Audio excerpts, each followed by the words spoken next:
Kap. Isang tanghali po, Kap. Oh, ano?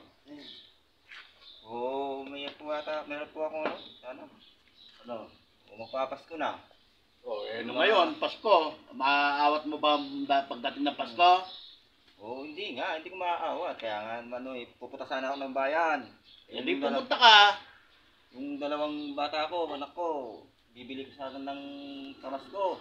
Bah, Sus Mario, malapit na ang Pasko. Wala pang pamasko yung mga anak mo. Meron naman, kaso kulang pa. Kaya nga, pinuntahan kita para bumalik sana ako. Ayaw ko sana magpakita sa'yo eh.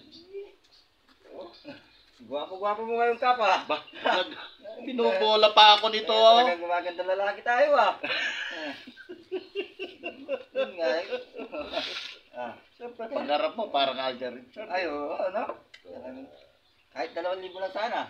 Ano? 2,000? Biyabayan ka 2,000. Sus Mario, sa kailan mo ba babayaran yan? Tamad-tamad mo? Nagtrabaho ko.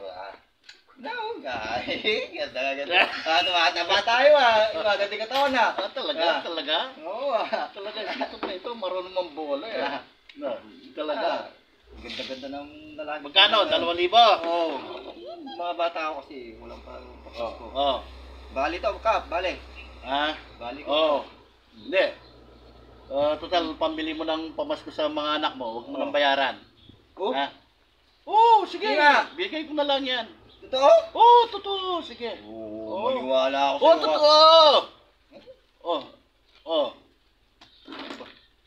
Totoo. Ano? Saka ka naman lagnat.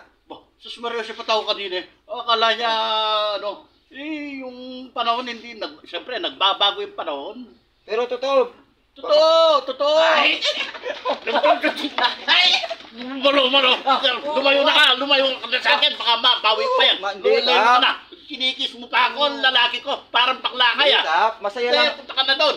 Masaya lang ako kasi sa tagal-tagal ng panahon na magkasama tayo, ilang Pasko nang dumaan, ngayon lang ako nakatanggap ng kaya lang, huwag mo na ako ikikis. Hindi. Kung maganda, kung babae ka sana maganda, okay lang. Kaso ano ka na, sige, doon ka na. Pero, bayan. Thank you, Kap. Masaya yung Pasko ngayon. Thank you. Kap. Ito, dahil binigyan... Babalik mo? Hindi pangako ko naman sa'yo, dahil binigyan mo akong bonus. Simula bukas, hindi na ako magtatamad. Hindi na ako magtutulog. Gagawin ko lahat ng trabaho dyan, magsisipag na ako. Simula bukas. Magsisipag na talaga.